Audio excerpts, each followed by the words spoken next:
नमस्कार बच्चों। अब हम प्रश्नावली 11.1 का प्रश्न क्रमांक 6 हल करेंगे।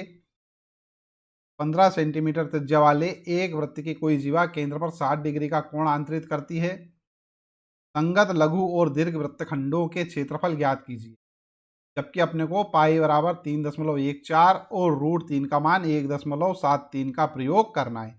ठीक है, सबसे पहले तो यहाँ पर ध्यान दो बच्चों, ये हमारे पास क्या है, कोई वृत्त है। ठीक है, ये वृत्त की कोई जीवा है। मान लेते ये जीवा क्या है भैया, ए बी है। करेक्ट है। ये ए बी जो है इस वृत्त को दो भागों में विभक्त कर रही है, दो खंडों में विभक्त कर रही है। एक खंड तो ये वाला है, ठीक है, ये इस प्रकार से जो मैंने छायांकित किया है, तो एक खंड तो ये है। ठीक है, ये वाले खंड को हम बोलेंगे लघु वृत्तखंड। ठीक है, वृत्तखंड। और ये जो अंदर वाला जो बड़ा वाला भाग है इसको बोलेंगे हम क्या, दीर्घ वृत्तखंड। क्या बोलेंगे, दीर्घ वृत्तखंड। ये अपने को अच्छे से मालूम है। ठीक है, अब प्रश्न में वो क्या बोल रहा है, अपने को प्रश्न में बोला जा रहा है कि ये जो ए बी है, जीवा जो है, ये केंद्र पर 60 डिग्री का कोण आंतरित करती है। तो मान लेते ये हमारे पास केंद्र है ओ, जो कि ए बी पर क्या कर रहा है, 60 डिग्री का कोण आंतरित करता है यहाँ पर। तो ये हो जाएगा हमारे पास 60 डिग्री का कोण। करेक्ट है। अब अपने को क्या करना है, लघु वृत्तखंड और दीर्घ वृत्तखंड निकालना है, इनके क्षेत्रफल निकालना है। बहुत ही आसान सा प्रश्न है। सबसे पहले मैं लिख लेता हूं हल, और हल के बाद जो दिया है वो लिख लेते हैं अपन। दिया है, क्या दिया है बच्चों, हमको दिया है आर बराबर 15 सेंटीमीटर और थीटा बराबर 60 डिग्री। ठीक है, डायरेक्ट अपन यहां पर हल करेंगे। नंबर वन क्या करना है अपने को, लघु वृत्त खंड का क्षेत्रफल। ठीक है, देखो बच्चों, लघु वृत्तखंड के क्षेत्रफल का डायरेक्ट सूत्र यहां पर लिखने वाला हूं मैं, वो अपन याद रखेंगे। वो होगा हमारे पास क्या, थीटा बटा 360 pi r square minus minus 1/2 r square sine theta. ठीक है, अब एक काम करते हैं, यहां पर से ये जो हमारे पास आर स्क्वायर यहाँ दिख रहा है, यहाँ दिख रहा है, दोनों जगह दिख रहा है। तो एक काम करते हैं, आर स्क्वायर कॉमन ले लेते हैं। तो ये आर स्क्वायर अपन ने बाहर कॉमन लिया। अंदर हमारे पास क्या बचेगा बच्चों, ये थीटा बटा 360 बच रहा है। ठीक है, तो एक काम करो, लिख लेते हैं अपन। यहाँ पर ये लिखा मैंने, थीटा बटा 360 और गुणित पाई, ठीक है, इनटू में पाई, माइनस 1/2 और ये साइन थीटा, ये साइन थीटा। ठीक है, ये हमारे पास बच रहा है। ये हमारे पास हो जाएगा आर स्क्वायर। आर स्क्वायर का मान रख देते हैं अपन। एक काम करते हैं यहाँ पर से, तो क्या आ जाएगा हमारे पास, आर स्क्वायर, आर मतलब 15 है, तो ये 15 का स्क्वायर इनटू थीटा। थीटा कितना है भैया, 60 डिग्री है, तो ये 60 बटे में हो जाएगा हमारे पास 360 गुणित पाई। पाई का मान अपने को लिखना है 3.14। तो ये लिख दिया 3.14 माइनस 1/2, ये हो जाएगा साइन थीटा। साइन थीटा मतलब साइन 60 डिग्री। ठीक है, तो यहां पर अपन चाहते तो 60 डिग्री लिख देते हैं अपन।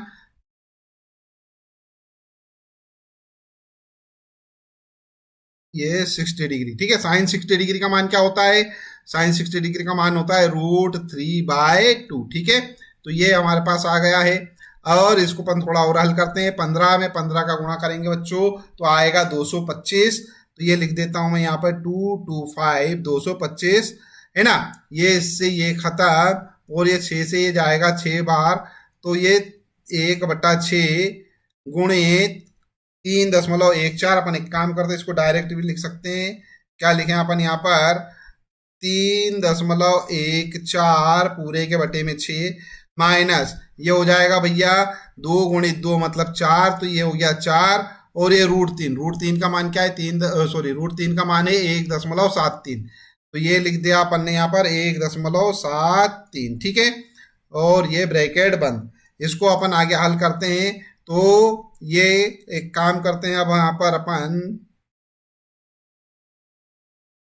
यहां से क्या कॉमन ले सकते हैं, चलो कॉमन लेने की बजाय डायरेक्ट चलो कॉमन ले लेते हैं। यह हो जाएगा 225 और यहाँ कॉमन ले रहे हैं अपन 2। ठीक है, तो अंदर बचेगा हमारे पास क्या, 2 कॉमन ले रहे हैं तो 2 तिया 6, तो ये हो जाएगा 3.14/3 माइनस, और यहाँ पर से अपन ले रहे हैं बच्चों 2 कॉमन ले रहे हैं तो ये 1.73 बटे में बचेगा हमारे पास 2। ठीक है, अब इसको अपन हल करते हैं। यहाँ पर ध्यान दो, ये तो हो जाएगा हमारे पास क्या 2/2 ठीक है, अब इनको अपन हल करते हैं, 3 से भाग दे देते हैं अपन। चलो भाग देने के बजाय अपन एक काम करते हैं, एलसीएम ले लेते हैं। ये हो जाएगा 3 दूना 6, ये तो हो जाएगा 6, 2 का गुणा यहाँ कर रहे हैं अपन, तो क्या आएगा भैया, गुणा कर रहे हैं अपन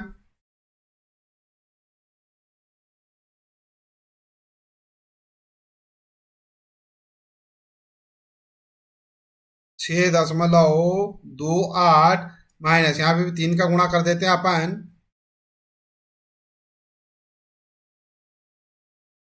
3 तिया 9, 7 तिया 21 की 1 हासिल किया 2, 3 एकम 3 2 5, 5.19।